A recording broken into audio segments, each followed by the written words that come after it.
आज बहुत सारे लोग अलग अलग तरह की परिस्थितियों में फंसे हुए हैं, कोई कर्जे में, कोई बीमारी में, कोई समस्या में। एक मूर्ख ने कहा परमेश्वर है ही नहीं। बाइबल बोलती है एक मूर्ख बोलता है कि कोई परमेश्वर नहीं है। एक बार एक आदमी, एक पास्टर बाल कटवाने के लिए गया नाई की दुकान पर, और जब नाई की दुकान पर गया तो उसी समय उस नाई ने पूछा आप कौन हो? उसने कहा मैं पास्टर हूँ। उसने कहा अच्छा क्या करते हो? पास्टर किसको बोलते हैं? उसने कहा जो परमेश्वर का काम करते हैं, प्रार्थना करते हैं, लोगों के लिए वचन सुनाते हैं। कहता उसको पास्टर बोलते हैं। कहता अच्छा। कहता लेकिन कहता मैं नास्तिक आदमी हूँ, मैं परमेश्वर को मानता ही नहीं हूँ। कहता कोई परमेश्वर नहीं है। उसने कहा, कहता वचन में भी लिखा है। कहता मूर्ख ने कहा कोई परमेश्वर नहीं है। तो उसने कहा, कहता कि मैं मूर्ख हूँ। उसने कहा कि मैंने वचन की बात बताई है। बोलता है, कहता कोई परमेश्वर नहीं है। उसने पूछा क्यों, कारण क्या है? कहता अगर परमेश्वर होता, ये देखो बाहर कोई लंगड़ा है, कोई टूंडा है, कोई गरीब है, कोई भीख मांग रहा है, कोई पागल है, कोई सड़क पर बैठा है, कोई कुछ कर रहा है, परमेश्वर इतने दुख क्यों देता अगर परमेश्वर होता तो? उसने कहा, उसने उसको एक सिंपल तरीके से समझाया। उसने कहा मैं आपको समझाता हूँ। कहता मैं आपको नाई नहीं मानता। कहता नाई होते ही नहीं है। कहता मैं कौन हूँ? कहता नाई हूँ मैं। कहता जब तू परमेश्वर को नहीं मानता मैं तुझे नाई नहीं मानता। कहता है नाई होते ही नहीं है। कहता नहीं होते हैं। कहता एक मैं खड़ा तो हूँ। कहता नाई होते ही नहीं है। कहता अगर तू नाई होता तो कहता वो देख बाहर एक पागल बैठा, उसकी दाढ़ी इतनी बड़ी है, उसके बाल इतने बड़े हैं, तू जाकर उसको काट देता, उसके बाल साफ कर देता। अगर तू नाई होता तो तू नाई नहीं है। तो उसने उसको कहा तू नाई नहीं है। तो वो उसी समय वो कहने लगा, कहता ये आदमी अगर अंदर आ जाए ना, अंदर, कहता 5 मिनट में बंदा बना के बाहर भेज दूंगा। अंदर तो है ये।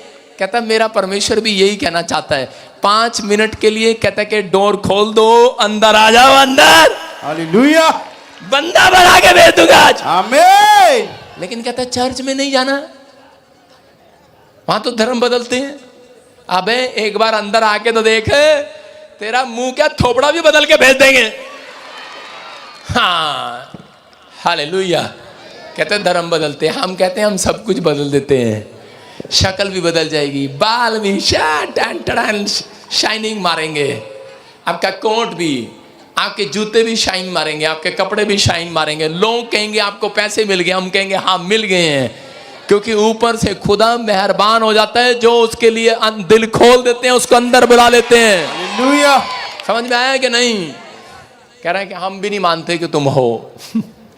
विश्वास करना है। तो आज परिस्थितियां कैसी भी हों, लेकिन बिना विश्वास के परिस्थितियां भागती नहीं है। क्या आप विश्वास करते हैं कि आज आपकी गवाही बनेगी? आज का वचन अगर आप ध्यान से सुने तो इसी समय आपकी तरक्की होगी। कितने लोग चाहते हैं कि आपकी तरक्की हो? बाइबल हमें बताती है तरक्की करा 2 तरीके से रुकती है। एक तरीका मतलब 2 कारण से रुकती है। हो सकता है आपकी प्रमोशन होनी हो, पिछले साल जॉब में प्रमोशन नहीं हुआ, आप प्राइवेट जॉब करते हो, बिजनेस करते हो, आपकी प्रमोशन होनी थी लेकिन नहीं हुआ, आप अभी भी वहीं के वहीं हो। आपके घर में अगर एक कार है, मैं नहीं मानता हूं कि परमेश्वर आपके साथ है। सुन रहे हो? लोग एक कार में भी संतुष्ट हैं। लोग कहते हैं कि हाँ जी हमारे पास एक घर है, मैं नहीं मानता हूं परमेश्वर आपके साथ है। विश्वास कर रहे हो? अगर आप संतुष्ट हैं तो विश्वास करो। अगर आपका विश्वास बड़ा है, परमेश्वर एक नहीं मल्टीप्लाई करने वाला परमेश्वर है। उसने रोटियों को डबल किया। आप जहां पर भी बैठे हैं, मैंने आते ही आपको दिखाया अभिषेक, कि यहाँ यहोवा का अभिषेक है। पवित्र आत्मा ने मुझे कहा जा आज पहले इनको बता कि मैंने अभिषेक दिया तुझे, और तुम्हारी गर्दन के ऊपर से वो जुआ तोड़ डाला तेरे कारण आज। आमीन। आप जो परमेश्वर का भय मानते हुए आदर करते हैं उसके भेजे हुए का, तो आपके ऊपर से वो जुआ टूट गया है। आप परेशानियों में नहीं हैं, आप समस्याओं में नहीं हैं। यहाँ पर 4-4 साल से जो लोग एक बार होकर गए हैं उनकी भी गवाहियाँ आती हैं। यहाँ पर 10-10 साल से लोग जुड़े हुए हैं मेरे चर्च में, क्योंकि वो जानते हैं अभिषेक के नीचे रहना। याद रखना, करें कि जो अभिषेक के नीचे रहते हैं राइट टाइम उनका जरूर आता है। आपका इस साल में जरूर आने वाला है, यीशु मसीह के नाम में। आमीन। आपकी ताड़ियां मुझे मेरे फेस पर स्माइल नहीं लेकर आ रही। सारे बोलो हालेलुया। आज का हमारा टॉपिक है आपकी संगति किसके साथ है, आप किसकी संगत में हो। अपने पड़ोसी से पूछो किसकी संगत में है तू। टैन टडैन टडैन टडैन, किसकी संगत में हो? मुझे लगता नहीं है। कोई व्हाट्सएप की संगत में, कोई गर्लफ्रेंड की संगत में, कोई शराब की, कोई बीड़ी की संगत में, कोई तांगे कोई तबीज की संगत में। आप समझ रहे हैं कि नहीं? लेकिन आपकी संगति जिसकी यीशु के साथ है, मैं कह रहा हूं उसकी तरक्की होने वाली है आज यीशु मसीह के नाम में। परमेश्वर को यह फर्क नहीं पड़ता कि आप क्या करते हैं, क्या नाम है आपका, आप कहां से आए हैं, उसको फर्क नहीं पड़ता। परमेश्वर को फर्क जब पड़ता है जब आप संगत उसकी किसकी संगति कर रहे हैं। हालेलुया, समझ रहे हैं कि नहीं? कहता है कि अगर आज तक अब तक कुछ नहीं बदला तो आज बदलेगा। बहुत सारे लोगों को नहीं पता, उनकी तरक्की रुक जाती है। कई बार आपके घर में प्रॉब्लम्स आपकी पत्नी के कारण भी आ सकती है। वो हाथ उठा रही है, कहती मैं ही हूं वो, तो ये हराने की झांसी। सुनो, बहुत बार कहता है कि प्रॉब्लम्स जो हैं वो कहता है पति के कारण भी आ जाती है, आदमी के कारण भी। कई बार प्रॉब्लम्स, योना 1:7-8 पढ़े हम, योना पुराने नियम में देखें, कह रहे हैं कि प्रॉब्लम्स जब आती हैं वो क्या करनी आती, विपत्ति जब आती है वो क्या करनी आती। लेकिन बहुत बार प्रॉब्लम्स का कारण कहता है कि हो सकता है चर्च में जाने वाला व्यक्ति खुद हो, क्योंकि परमेश्वर चाहता है, कहता है कि वो लोग तरक्की करें, लेकिन वो बुरी संगत के कारण। हाँ पढ़ेंगे, देखो क्या लिखा। यूहन्ना 1:7। योना नाम का एक आदमी था, वो परमेश्वर का एक अच्छा प्रचारक था।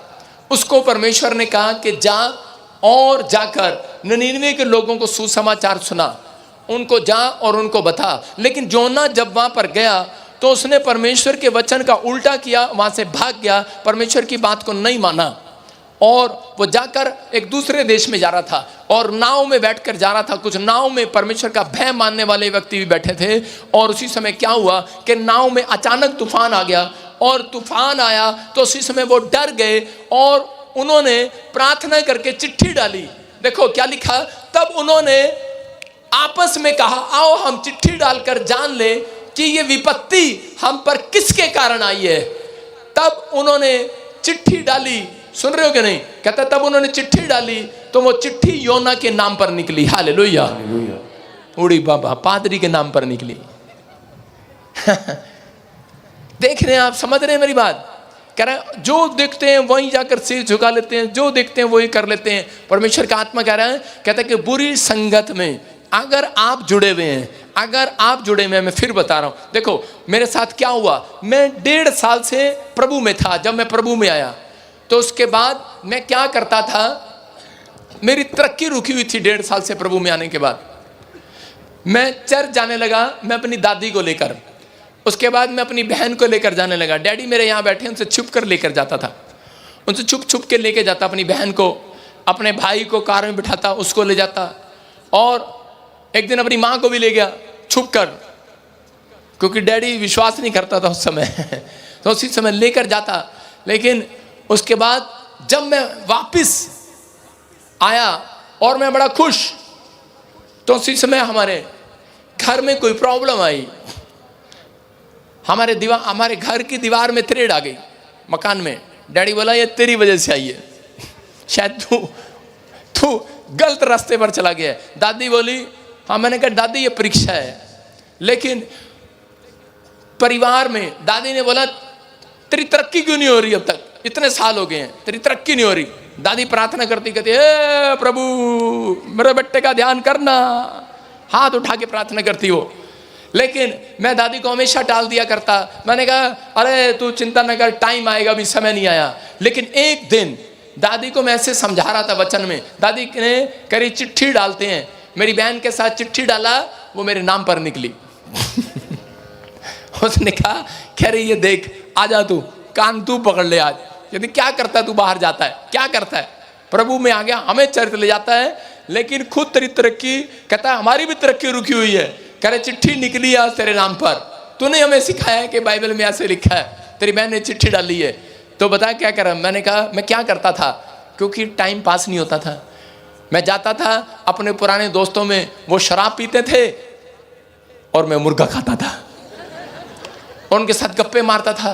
पेट्रोल डाला, घुमाया उनको शहर में शराबियों को, और शाम को घर आ गया। टाइम पास नहीं होता था। सुबह प्रार्थना करी, शाम को फिर दोस्तों के साथ निकला, उन्हें शराब पिलाई, वो अपने आप पीते थे पैसों से, उनको मैं पैसे नहीं देता था, इतना तो मुझे पता था। और मच्छी बनाई, मच्छी खाई, बकरा खाया, पनीर खाया, जो मर्जी खाया, आलू खाया, टिंडे बटिंडे जो मर्जी, चिप्स खाया, जो मिला, कोल्ड ड्रिंक मिली खाया। उनके साथ बैठकर वो बुरी संगति में गप्पे मारते थे, और शाम को फिर मैं घर आ गया।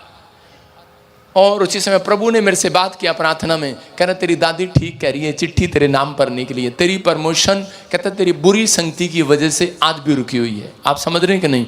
उसी समय मैंने हाथ उठाया और परमेश्वर से माफ़ी मांगी, और उस दिन से मैंने वो बुरी संगत में जाना छोड़ दिया, उन लोगों को छोड़ दिया जो मेरी आशीष में रुकावट बन रहे थे। यहाँ पर बाइबल बोलती है, कह रहे कि जब योना कह रहा कि उस समय में चिट्ठी निकली योना के नाम पर, तो उन्होंने कहा, कहते अब उपाय तो बता दे।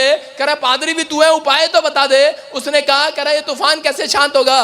कहता कि तुम मेरे को उठा के आज समुद्र में फेंक दो, पानी में फेंक दो, कह रहा तूफान शांत हो जाएगा। उन्होंने उसको समुद्र में उठाकर फेंक दिया और तूफान शांत हो गया। अगर आपकी पत्नी, आपके बच्चे, आपके परिवार के कारण अगर कोई भी तूफान आया है, तो आज घर जाकर उन्हें पानी में फेंक दो। आज बोलो हालेलुया। फेंक सकते हो कोई? कह रहे आज फेंकने के लिए नहीं बोल रहा हूं, आपको समझना है। अगर आपके कारण तूफान आया है, कहता है कि अगर कह रहा कि आप पानी में फेंकने की जरूरत नहीं है, अब यीशु मसीह आया, कह रहा है जो पश्चाताप करेगा तूफान कर देगा, शांत हो जाएगा यीशु मसीह के नाम में। बीमारियों का तूफान शांत होगा, समस्याओं का तूफान शांत होगा। कह रहा है कि हर बीमारी का, हर प्रॉब्लम्स का तूफान शांत होगा। घर से क्लेश, लड़ाई झगड़े का तूफान शांत होगा। करवाना है कि नहीं? जिम्मेवारी आपकी है, क्योंकि परमेश्वर बुरी संगति में बैठना पसंद नहीं करता। हालेलुया। जिस दिन आपने मसीह पर विश्वास किया, उस दिन परमेश्वर का एक अंश आपके अंदर आ गया है। परमेश्वर के स्वर्गदूत आपके आसपास आ गए हैं, पवित्र आत्मा आपके अंदर आ गया है। क्या परमेश्वर वहां बैठ सकता है? नहीं बैठ सकता। यही कारण है कि आपकी तरक्की आज भी रुकी हुई है। बहुत सारे लोगों की, हम ऐसे स्थान पर नहीं बैठते। इसलिए भजन संहिता में लिखा, कह रहा है कि ऐसे एक पेड़, कह रहा उस किनारे पर लगाया गया जो नदी, जहां पर नदी थी, हालेलुया, और वो हरियाली से भर गया। याद रखना, अगर आप स्पिरिचुअल, जितने स्पिरिचुअल होते चले जाएंगे, जितना कह रहा कि आप परमेश्वर के नजदीक रहेंगे, उतनी प्रमोशन आपकी खुलती चली जाएगी यीशु मसीह के नाम में, आपकी तरक्की होती चली जाएगी। कारण है ये, कह रहा बुरी संगत में आज से बैठना बंद करो। कहता है कि बुरे ख्याल, कहता है अगर जो पीछा नहीं छोड़ रहे, आज छोड़ दो। अपने हाथों को उठाओ और जोर से तारीफ करो यीशु मसीह की। आज हम नेहमिया 6:15 में पढ़ते हैं, कितने लोगों ने आज तक, कितने लोगों ने मसीह में आने के बाद आज तक मकान नहीं बनाया? 10 साल हो गए, 5 साल हो गए।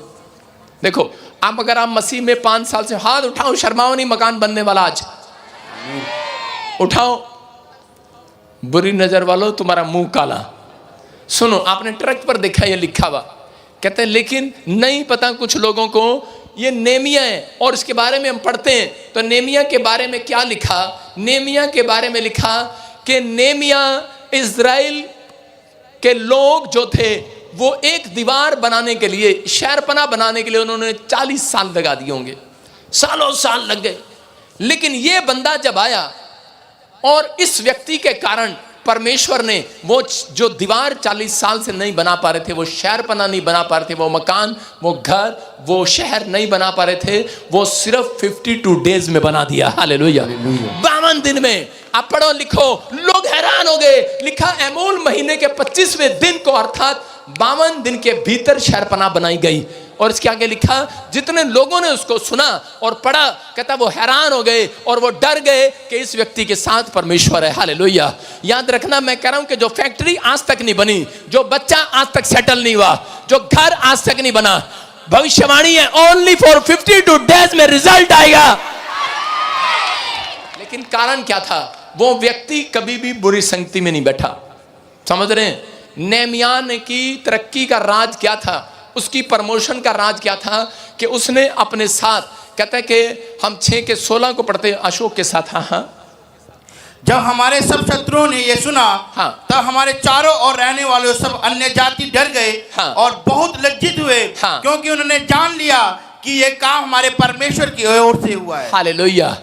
सुन रहे हो? कहता है कि अन्य जाति लोग डर गए, कहते इसके परमेश्वर की ओर से ये काम हुआ है, कोई नहीं कर सकता।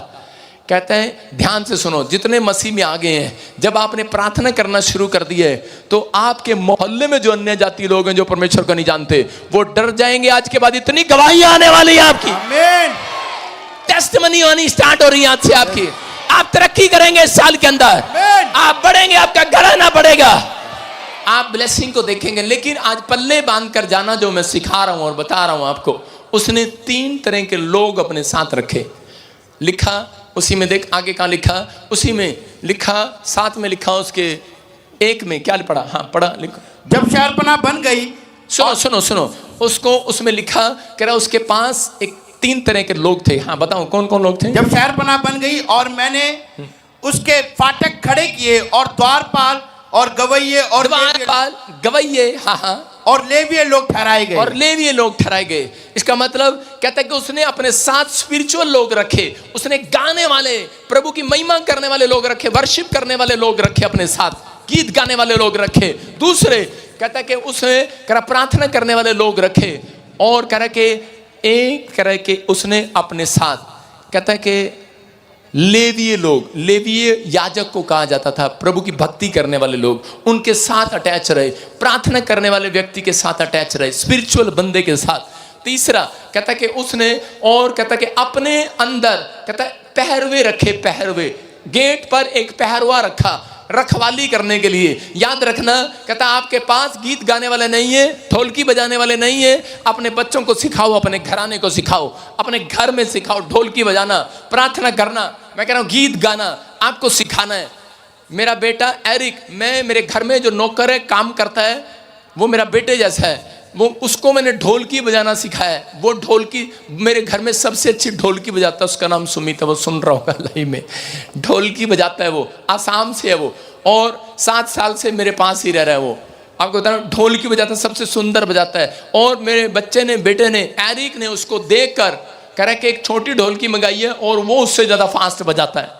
हालेलुया, आपकी समझ में आ रहा है। कहता कि उसने बजाने वाले, कहता है अगर बजाने वाले आपके घर में हैं, कह रहा गीत गाने वाले आपके घर में हैं, आप बजाने वाले हैं। और तीसरा कहता है कि आपके अपने गेट पर, अपनी आत्मा के गेट पर एक पहरवा बिठाना है, गेट कीपर बिठाना है। आप गेट कीपर बिठाते हैं, कहता है कि गेट के पास कि कोई दुश्मन ना आ जाए। मैं कह रहा हूं कि दुश्मन तो क्या, आजकल तो कह रहा है कि दूध को नहीं बजा सकते बिल्ली से आप, कपड़ों को नहीं बजा सकते चूहे से आप, कोई भी कैसे भी घुस सकता है, लेकिन शैतान को कैसे आप अंदर जाने से रोक सकते हैं? नहीं रोक सकते। आप समझ में नहीं आ रहा। कहता है कि वो प्रॉब्लम को आप अंदर जाने से कैसे रोक सकते हैं? नहीं रोक सकते। परमेश्वर ने कहा जिसके गेट पर, कहता है कि मन पर रखवाली करेगा, खुद पहरवा बनकर बैठ जाएगा, कह कि उसके घर में शायद प्रॉब्लम्स भाग जाएंगी आज यीशु मसीह के नाम में। उस इंसान की तरक्की होना स्टार्ट हो जाएगी। इसलिए लेवी लोग वो समझते थे, वो अपने घर से बिना प्रार्थना करे, गीत गाए बगैर, 2 गीत गाए बगैर, प्रार्थना करे बगैर नहीं चलते थे। जब उन्होंने शहरपनाह बनाई तो तंबू में, जो मेरा ले हैंड का तंबू है, वहां पर 3 लोग उसने प्रार्थना करने के लिए, गाना गाने के लिए, गीत गाने के लिए, तबला बजाने के लिए बिठाए कि तुम गाओ। और एक हाथ में तलवार थी, एक हाथ में कसी थी। सुन रहे हो मेरी बात? एक हाथ में कसी थी, काम कर रहे थे, एक हाथ में तलवार थी, यहां पर टांग रखा था, खुरपी थी। वो इजरायली लोग थे, कहते कि वो यहूदी लोग थे, कह रहे कि जो समय में तलवार लेकर सामना करना जानते थे दुश्मन का। हालेलुया। पहरवे, उन्होंने ऐसे पहरा दिया, पहरा, सारी सारी रात जागते थे वो कोई दीवार गिराने ना जाए। मैं फिर कह रहा हूं कि आज आपके अंदर पहले दीवार बननी चाहिए। आपके अंदर कह के पहले अपने मन की रखवाली करो। पवित्र आत्मा कह रहा अगर तुमने अपने गेट पर, अपने मन पर, अपनी आंखों पर, अपने कानों पर, अपने दिमाग पर, कह रहा अपने आत्मा की रखवाली करने के लिए खुद अपना एक गेट कीपर ठहराया है। याद रखना, कह रहा कि आपकी प्रमोशन होने से कोई माई का लाल नहीं रोक सकता आज के बाद। कह रहा है कि आपको रखना है। आपका दिल करता आप कहीं भी फिसल जाते हो, आपका दिल करता आप कहीं भी गिर जाते हो। पवित्र आत्मा कह रहा है कि आपको अपने मन पर कंट्रोल करना है। अगर आप मन पर कंट्रोल कर रहे हैं, पवित्र आत्मा कह रहा है इस साल में सबसे नंबर 1 प्रमोशन आपकी होगी। वो बड़ी फैक्ट्री के मालिक आप होंगे। चर्च आमीन बोलने वाले, आमीन, हालेलुया बोलने वाले होंगे चर्च आज। हालेलुया। क्या आप विश्वास करते हैं इस बात पर? वो तरक्की आपकी होगी यीशु मसीह के नाम में। लेकिन 2 तरह के लोग हैं, कह रहे कि एक जो बुरी संगत का पीछा करते हैं और एक क्रोधी मनुष्य, क्रोध करने वाले। अगर आप विश्वास कर रहे हैं, आज मैं कह रहा हूं ऐसे लोग आज से तरक्की को होता देखेंगे अपनी लाइफ के अंदर। जोर से तारीफ करो यीशु मसीह के नाम में। ये टेबल ना रखा कर, यहाँ पर गंदा सा टेबल रख देता है पागल सा।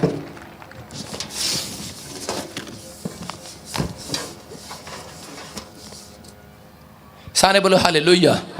अपने पड़ोसी को पूछो तू कौन सी संगत में फंसा हुआ है। एक बैंड संगत है, बैड है,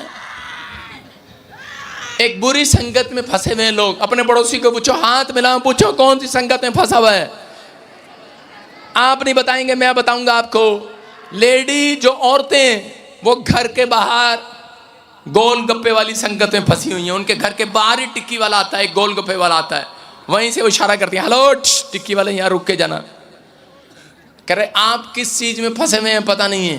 कहता बच्चे कार्टून में फंसे हुए हैं और आदमी लोग पैसा कमाने में फंसे हुए हैं और गुस्से में फंसे हुए हैं।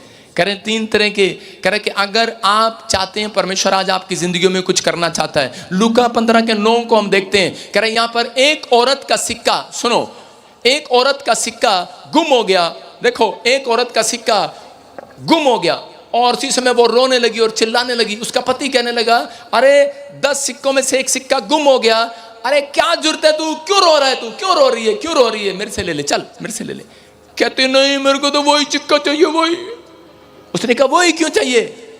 अगर ये एक का सिक्का, हाँ कोई बहन बताएगी, कोई बहन आएगी।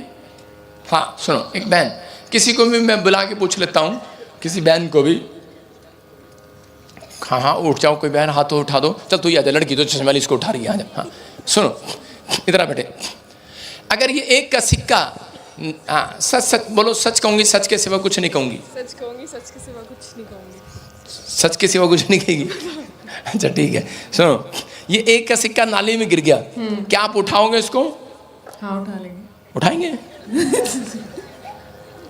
सुनो, अगर ये एक का सिक्का ऐसी जगह गिर गया जहां पे सूर गंदा खाना खाते हैं, नाले में हैं, आगे लाइन पे, my name is Bajinder Singh.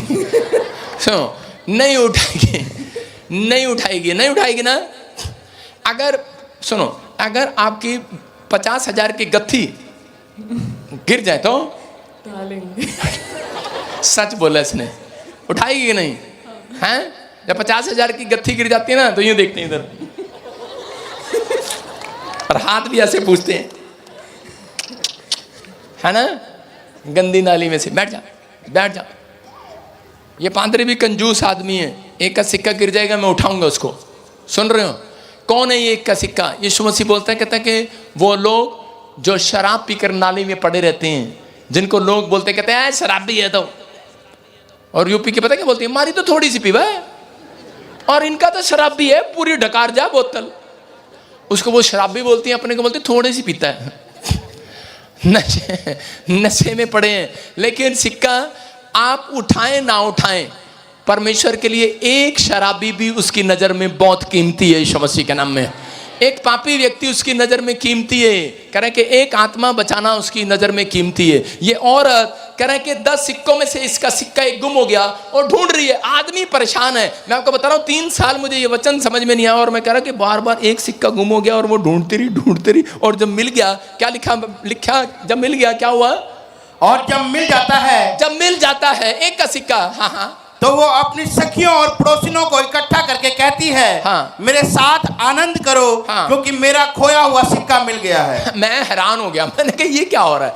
कहती है औरत, कह रही चल मेरा सिक्का मिल गया, चल हम नाचेंगे, झूमेंगे, गाएंगे। मैंने कहा कितनी औरतें इकट्ठी करी, पूरा मोहल्ला इकट्ठा कर लिया, एक सिक्का मिला और नाचना स्टार्ट कर दिया। मैंने कहा क्या इसमें सोने का था वो? लेकिन वहां कहीं नहीं लिखा सोने का था, वो तो ऐसा ही था, सिंपल था।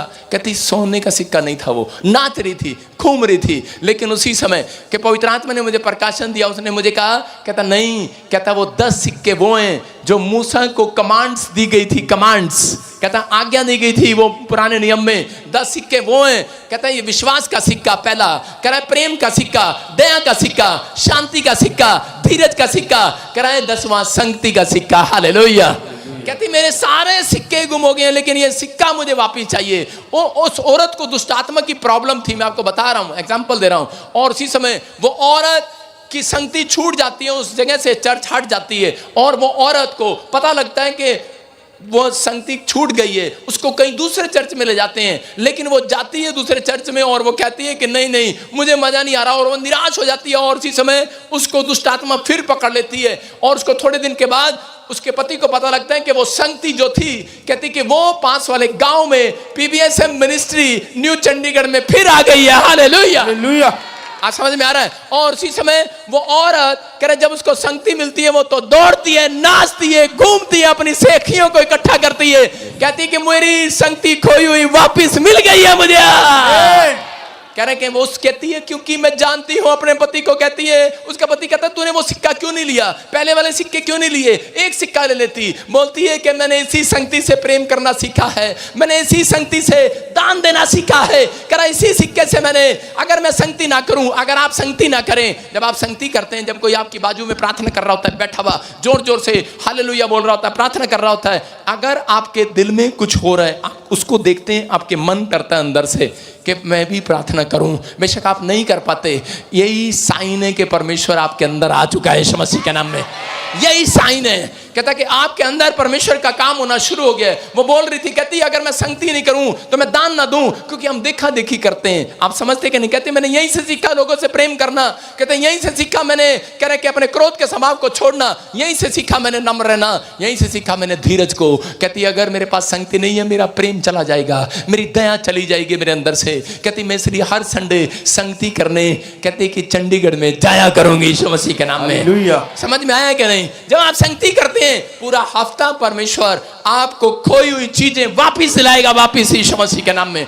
जितने आमीन बोल रहे हैं मैं कह रहा हूं, खोया हुआ पैसा वापस आएगा, खोया हुआ प्लॉट वापस आएगा, आप पहले जैसे नहीं रहेंगे। चर्च आमीन बोलने वाले आजाद हो जाएंगे यीशु मसीह के नाम में। बुरी संगति नीति वचन में 22 के 24 में लिखा, देखो क्या लिखा, पढ़ेंगे फटाफट। हाँ पहले निकाल लेना। क्रोधी मनुष्य का मित्र ना होना, हाँ, और झट क्रोध करने वाले के संग ना चलना। देखो लिखा क्रोधी मनुष्य का मित्र ना होना, ना उसके साथ चलना। इसका मतलब परमेश्वर क्रोध करने वाले मनुष्य के साथ एक कदम से ज्यादा नहीं चलता। अगर परमेश्वर कदम से ज्यादा नहीं चलता तो फिर कहता कि परमेश्वर कैसे आएगा। कह रहे जब व्यक्ति क्रोध करते हैं, ज्यादा क्रोध करते हैं, परमेश्वर वहां पर नहीं है। ध्यान से सुनो, क्रोध करना पाप नहीं है। अगर आप क्रोध को अपने स्वार्थ के लिए यूज करते हैं तो वो पाप है।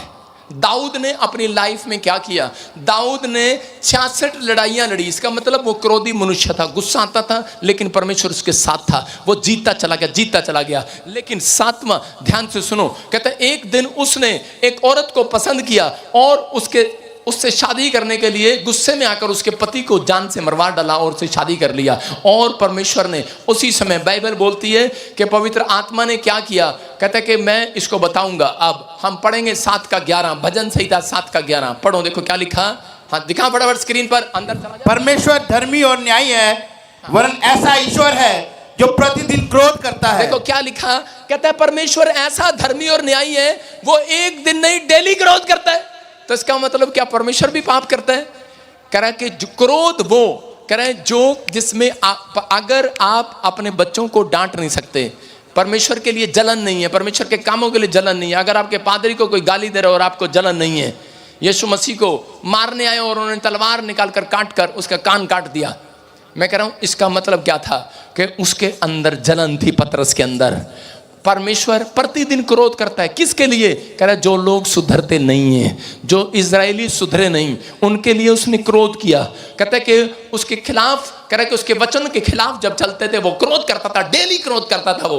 कहता है कि क्रोध किया। आगे क्या लिखा, पढ़ेंगे देखो।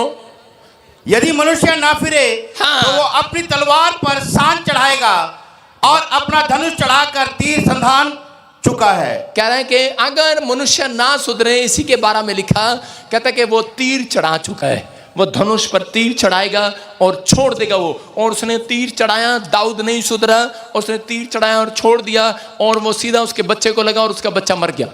मतलब असली का तीर नहीं था, मैं कह रहा हूं कि उसने, उसका बच्चा मर गया।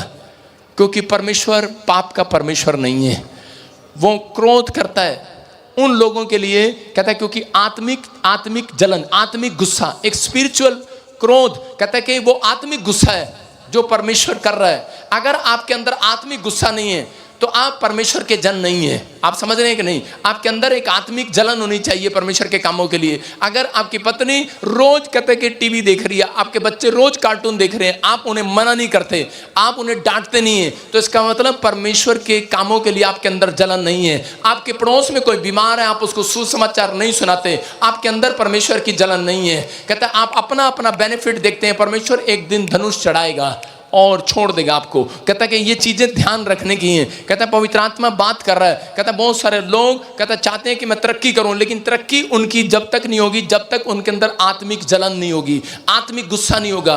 अगर आपके सामने कोई शराब पी रहा है, आपके सामने कोई गंदी वीडियो देख रहा है और आपको जलन नहीं है परमेश्वर के कामों के लिए, तो उसी समय आप उसको रोक सकते हैं। बाइबल में लिखा धर्मी जन कह रहा अगर अधर्मी को डांटता है उसके ऊपर आशीर्वाद उतरते हैं यीशु मसीह के नाम में। तो आपको विश्वास करना है। कहता है डांटना है ऐसे व्यक्ति को। कहता है अगर आपकी बस की, मैं कह रहा हूं हर पड़ोसी को नहीं, कहता है जो आपके साथ जान पहचान रखता है उसको डांटना है। अगर पति शराब पी कर आता है आप उसे समझाते नहीं है। कहता है कि आप प्रार्थना नहीं करते, मैं कह रहा हूं लड़ने की नहीं बात बता रहा हूं। कहता है कि आपको अपने बच्चों को अपने परिवार को समझाना है। अगर आपके अंदर आत्मिक जलन है तो पवित्र आत्मा आज रात आपके अंदर जलन देखेगा और आप ही के बच्चों को सबसे पहले आईएएस अफसर की कुर्सी पर बिठाएगा। परमेश्वर ने दाऊद को देखा, दाऊद के अंदर जलन थी और उसके बाद जब दाऊद को यह गलती का पता लगा उसके बाद उसने परमेश्वर के कामों के लिए जलन रखा। परमेश्वर ने कहा जा तेरे वंश में राजा पैदा हुआ करेंगे, राजा कह रहा और कहता मेरा इकलौता पुत्र भी तेरे वंश में पैदा होगा। यीशु मसीह भी उसके वंश में पैदा हुआ। मैं उन लोगों के लिए भविष्यवाणी कर रहा हूं जिन्होंने आज अपनी बात को समझ लिया। आज से कहता है कि वो क्रोध जो पाप के लिए स्वार्थ के लिए आप करते हैं उसको छोड़ देंगे। पवित्र आत्मा कह रहा बुरी संगति को छोड़ देंगे। तो इसका मतलब परमेश्वर का आत्मा कह रहा है उस क्रोध वाले स्वभाव को जो आप पाप के लिए कर रहे हैं। मैं कह रहा हूं कि आपको गुस्सा आ रहा है किस बात के लिए? कि आपकी बहन चप्पल पहन कर चली गई है, तेरी ऐसी की तैसी, चुन्नी पहन के चली गई है, तेरी ऐसी की तैसी, मेरा पैसा ले लिया, मेरी जमीन ले ली। आपको गुस्सा आ रहा है इन बातों के लिए? अरे क्या है ये? आपको जेठानी ने आपका हक ले लिया, आप अपने पति के कान खा रहे हैं डेली कि मैं मैके चली जाऊंगी तो देखता रहियो हैं। डेली खा रहे हैं, डेली आप गुस्सा कर रहे हैं छोटी छोटी बात के लिए। अरे परमेश्वर कहता है ये पाप है, याद रखना ये गुस्सा पाप है। आप जब अपने स्वार्थ के लिए गुस्सा करते हैं, अपने पति से नाराज होती है, मैं नहीं बनाऊंगी परोठे अब, खा सड़े हुए टंडे भिंडे कर रहा है। आप गुस्सा करती हैं तो इसका मतलब क्या है? हाँ इसी के वचन में हम पढ़ेंगे, नीति वचन में। हाँ देखो क्या लिखा, इसी के 27 के 16 में पढ़ेंगे। देखो क्या लिखा। हाँ जो उसको रोक रखे, जो अपने गुस्से को रोक रखे, हाँ वो वायु को भी रोक रखेगा। अशोक ढंग से पढ़ ले तो देख ले। जो उसको रोक रखे, जो उसको रोक रखे, किसको? कमूद को। वो वायु को भी रोक रखेगा और दाहिने हाथ से वो तेल पकड़ेगा। बोला हालेलुया। कह रहा है जो अपने गुस्से को रोक रखे वो वायु को भी रोक रखेगा। सुन रहे हो? कहता है इसका मतलब कह रहा है जो अपने गुस्से को रोके रखेगा, परमेश्वर कहता है ऐसा आशीर्वाद दूंगा। कहता है कि यीशु मसीह की तरह वो उठा, आंधी तूफान आई, उसने कहा शांत हो जाए यीशु मसीह के नाम में। आपके हाथों पर वो पावर आएगी, आप तूफान को शांत कर सकते हैं। आमीन। आप बीमारियों को शांत कर सकते हैं। आमीन। कह रहा है शैतान किससे डरता है? शैतान प्रार्थना वाले योद्धा से डरता है। वो उससे डरता है, कहता है ये प्रार्थना करना जानता है, उससे डरता है क्योंकि उसकी आंखों में उसे यीशु मसीह दिखाई देता है, याद रखना, इसलिए वो डरता है। लेकिन जब उसने प्लान बनाया हुआ है, कहता है मैं इसको क्रोध डालूंगा और बुरी संगत में डालूंगा, बुरी संगत में डालूंगा तो वो प्रभाव इसके ऊपर पड़ेगा और ये भी देखेगा एक दिन ये भी पाप में गिरेगा। इसलिए इजराइल को गिराने के लिए उसने लड़कियों को भेजा, उनको गिराया और कहता इसका मतलब कहता क्रोध डालता है। क्रोध से कह जब एक व्यक्ति पाप क्रोध करता है अपने स्वार्थ के लिए तो उसी समय परमेश्वर उससे हट जाता है। हालेलुया। आप समझ में आ रहे हैं कि नहीं? कहता है और उसी समय कहता है इसलिए बाइबल कहती है कि करे क्रोध को रोक रखो। हालेलुया। अपने मन को रोक के रखो। इसी के 15 को पढ़ते हैं, देखो क्या लिखा इसी के 15 में। झड़ी के दिन पानी का लगातार टपकना, हाँ, और झगड़ालू पत्नी दोनों एक से हैं। झगड़ालू पत्नी को रोक के रखो। बोला हालेलुया। कोई रोक सकता है झगड़ालू पत्नी को? कोई माइकल आज तक पैदा नहीं हुआ जो झगड़ालू पत्नी को रोक ले। हालेलुया। सब झूठ बोलते हैं, चाहे वो पादरी हो चाहे कोई भी हो, कोई भी हो भाई साहब। हेलो, सुन रहे हो? झगड़ालू पत्नी को कोई नहीं रोक सकता। आपकी बात कर रहा हूं मैं, मेरी तरफ क्या हंस रहे हो? मैं उनकी बात कर रहा हूं। मैं कह रहा हूं कि झगड़ालू कहता है पत्नी पति को रोक कर रखो। सुन रहे हो? रोक सकते हो? पत्नी को एक तरीका पता है, उसको पता है, उसको कोई रोक नहीं सकता। एक बार बताता हूं क्या हुआ। एक बार एक पास्टर प्रार्थना कर रहा था और इसी समय घर से लड़के आया। घर से लड़के आया तो प्रार्थना चल रही है और इसी समय सब वर्शिप कर रहे हैं और प्रार्थना करते करते उसने दूर से अपनी पत्नी को देखा, सिर पे रजाई बोरी बिस्तरा लेकर आ रही है। उसने कहा अरे ये क्या? उसने भूल गया प्रचार करना और कह रहा तुम्हें अपनी मां की कसम आंखें बंद कर लो। उल्टा चला गया, कहता बंद कर लो मां की कसम। भाई साहब कहीं कसम लिखी नहीं बाइबल में, बोला मां की कसम आंखें बंद कर लो। और आपको पता ही है कि विश्वासी कैसे होते हैं, आधे प्रभु के साथ आधे संसारिक। आंखें बंद कर ली, हाँ देख एक आंख बंद एक आंख खुली है, देख रहे हैं पादरी क्या कर रहा है। और इसी समय कर सामने से आ रही है और पादरी क्या कर रहा है,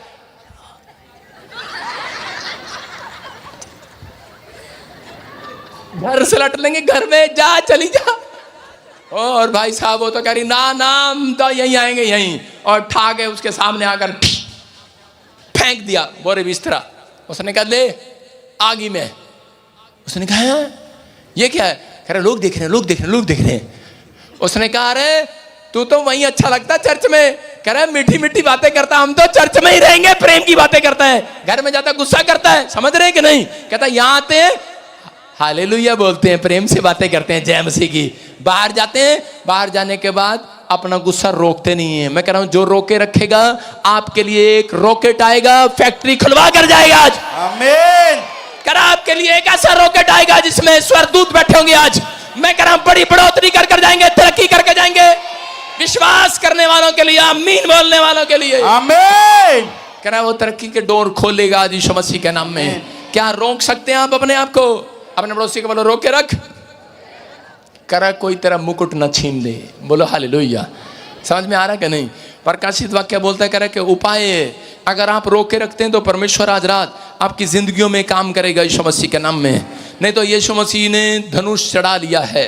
कितने लोग चाहते हैं कि वो धनुष चढ़ा ले? आज आपको विश्वास करना है। गुस्सा कब आता है? जब आपका पैसा खत्म हो जाता है, बीमारी आ जाती है, नुकसान आ जाता है, आपकी कोई बुराई करता, आपके दिल को हर्ट करता, आपको गुस्सा आता है, आपको बदनाम करता, आपकी बुराई का जब पता लगता है तो आपको अंदर से गुस्सा आता है। लेकिन परमेश्वर का आत्मा कहता है घुटने टेक देना मेरे सामने, कहता कि मैं आशीर्वाद में बदल दूंगा यीशु मसीह नासरी के नाम में।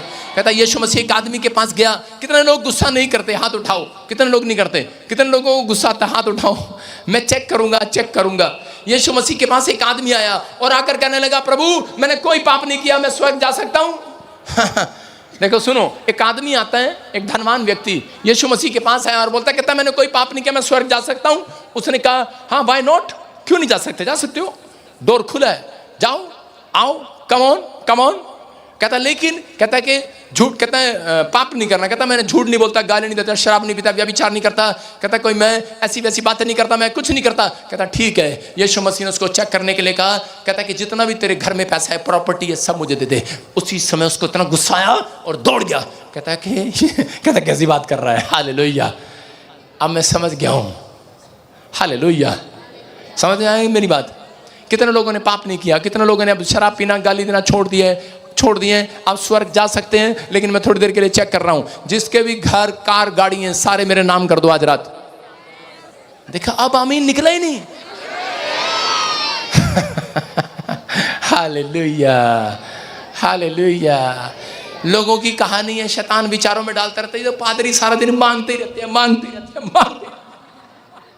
ठोक देंगे हम मांग के। आप कह रहे कि अब विश्वास करना है, अपने विचारों को रोके रहो। परमेश्वर के दास के खिलाफ बोलने के लिए आपके लिए एक रॉकेट आने वाला, आशीष देने के लिए। आमीन। अपने विचारों को रोके रहो, पाप की विचार कर अपने अंदर आने मत दो, बुरी बात अंदर आने मत दो, बुरी संगति में मत बैठो। आपके बीच में बैठा कोई व्यक्ति करेगा तो पैसे लेते हैं, लेन करते हैं, चप मार उसका ठुड्डा, बना फुटबॉल। क्या कह रहा हूं मैं? ये नहीं कह रहा हूं फुटबॉल नहीं बनाना, मेरा दिल करता है जोना की तरह पानी में फेंक देता ढाकर। लेकिन मैं क्या कह रहा हूं? मैं कह रहा हूं कि उसी समय उससे बचो, सावधान। बाइबल कह रही है कि काट कूट करने वालों से सावधान, बुराई करने वालों से सावधान। बीवेयर ऑफ डॉग, कहता कुत्ते बाहर नहीं आपके अंदर हैं, आपके विचार आपके अंदर आ रहे हैं। इसी अगर आप सावधान हो रहे हैं, रोके रखो अपने मन को, लोग जो मर्जी कहे रोके रखो अपने विचारों को, आपका दिमाग कुछ कहे आप रोके रखो। आपने रोका है, बाइबल कहती है कि कोई तुम्हारे मुकुट को परमेश्वर जब देने आएगा कोई छीनने ना पाएगा। इसी धरती पर कर आपकी आशीषें खोलेगा पवित्र आत्मा। कहता है कि आज के बाद कर तरक्की के डोर खुलेंगे। कौन कहता है? यूपी, बिहार, दिल्ली, छत्तीसगढ़, उड़ीसा, पंजाब, कहता है जहां से भी आप यहां पर बैठे चंडीगढ़ में, कहता है कि आज रात के बाद कह 3 हफ्ते के अंदर भविष्यवाणी है ये, आपकी गवाहियां दूर से कह जितने आए हैं सबकी गवाहियां बनेगी इस साल में। ओनली फॉर 52 डेज का टाइम दे रहा हूं। 52 दिन में तुम शहर पना बनाओगे, 52 दिन में गवर्नमेंट जॉब लोगे, 52 दिन में तुम विदेश जाओगे, 52 दिन में तुम चंगाई को देखोगे, 52 दिन में तुम नौकरी को देखोगे, 52 दिन में बड़ी फैक्ट्री को देखोगे। आमीन बोलने वाले, क्या आप तैयार हैं हालेलुया बोलने के लिए? ये परमेश्वर है। एक व्यक्ति था, उसका आदमी और औरत आपस में लड़ते थे। सुनना, आपको अच्छा लगेगा ये गवाही। दोनों लड़ते थे। आदमी के अंदर एक गंदी हैबिट था, वो जिस औरत को देखता उसके साथ होटल चला जाता। औरत के अंदर भी गंदी हैबिट, क्यों? उसने इस आदमी को देखा उसके साथ होटल चली गई, और उन दोनों में पता है छोड़ नहीं रहे एक दूसरे को। उनके बच्चों पर असर पड़ा। उसकी बेटी ने, 16 साल की बेटी ने क्या किया? होटल में पकड़ी गई, प्रेस आई, पुलिस वाले आए, बदनामी हुई, माँ ने सुसाइड कर लिया, बाप पागल जैसी हरकतें हो गई, और इसी समय रोने लगा और परमेश्वर के सामने गया, घुटने टेके माफ़ी मांगी, परमेश्वर मेरी बेटी पर दया कर। और परमेश्वर ने कह रहे कि जब उसने माफ़ी मांगी उसी समय खोया हुआ उसका परिवार वापस लौटा दिया यीशु मसीह के नाम में। उसके साथ क्या हुआ? वही फैमिली, वही परिवार, उसी की बेटी एक दिन पास्टर बनी यीशु मसीह के नाम में। विश्वास करना है। मैं फिर कह रहा हूं उन लोगों के लिए, कह रहा जो आपका शैतान ने छीन लिया है, कहता आपको अपने आप को रोक के रखना बुरी संगति से, उस क्रोध से।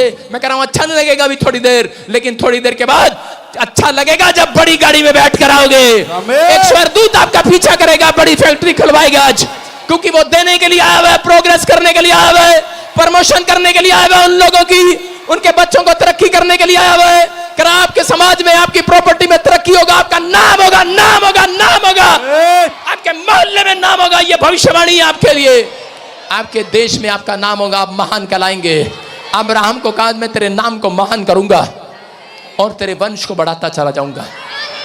परमेश्वर ने अब्राहम को कहा था मैं तेरे पड़पोतों को भी आशीष दूंगा। उसका एक पड़पोता था अशेर, उसका नाम था अशेर। और जब हम उत्पत्ति की किताब पढ़ते हैं उसका 49 हम देखते हैं कि बाइबल में कि 49 जेनेसिस चैप्टर उसके 20 में अशेर को याकूब का बेटा था वो, और याकूब ने अपने बच्चों को जब आशीर्वाद दिया तो उनके लिए भविष्यवाणी किया था। उसको कहा था कि तेरे घर में, कहते हैं कि देखो क्या भविष्यवाणी थी वो, आशेर से जो अन्न उत्पन्न होगा कहते हैं वो सबसे बेस्ट होगा, बेस्ट। कहते हैं कि तेरे घर में सबसे बेस्ट फूड रहेगा।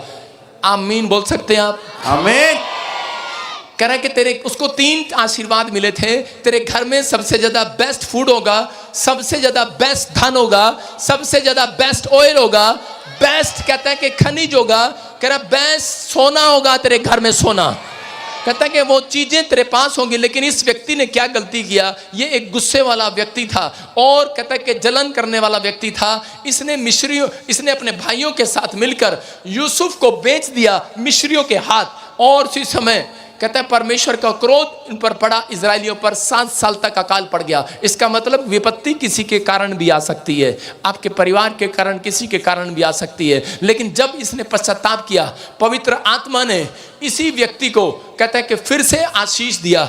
और परमेश्वर ने क्या आशीष दिया? बाइबल बताती है कि इसी के खानदान में कहता है कि अन्न खत्म नहीं हुआ, सबसे बेस्ट धन इसके पास रहा, बेस्ट फूड इसके पास रहा, बेस्ट कहता है ऑयल, बेस्ट अनाज इसके पास के खेतों में रहा। कहता है कि आज के बाद मैं कह रहा हूं कि जो लोग पश्चाताप कर रहे हैं, पवित्र आत्मा कह रहा है कि सबसे बेस्ट धन तुम्हारे मोहल्ले में तुम्हारे पास होगा, सबसे बेस्ट अनाज, best factory, best job, best कपड़े, सबसे बेस्ट से बेस्ट चीज आपके पास होगी। क्या आप विश्वास करते हैं इस बात पर? परमेश्वर छोड़ता नहीं है। अगर आपके ख्याल, आपके विचार आपको गिरा रहे हैं कि तूने पाप कर दिया, अब तुम्हें मर जाना चाहिए, पानी में डाल देना चाहिए, परमेश्वर का आत्मा कह रहा नहीं, कहता है मैं फिर भी तरस खाऊंगा, मैं दया करूंगा। अगर आज आपका दिमाग आपको डरा रहा है, आप बीमारी में फंसे हो, व्हील चेयर पर हो, आप हॉस्पिटल में हो, कोमा में है, किसी के पास बच्चा नहीं है, औलाद नहीं है, कोई कह रहा है कि तू बांझ है, तूने पाप किया है, पवित्र आत्मा कहता है कि मैं फिर से तुझे बेस्ट फूड देने जा रहा हूं, फिर से तुझे बेस्ट आशीष देने जा रहा हूं, मैं फिर से तुझे खोई हुई आशीषें वापस लौटाने जा रहा हूं। और उसको एक आशीष दिया, अशेरी के खानदान से उसकी जो बेटी पैदा हुई, उसके आगे वंश में जो बेटी पैदा हुई, वो प्रॉफिट बनी और उसने यीशु मसीह के दर्शन किए। हालेलुया।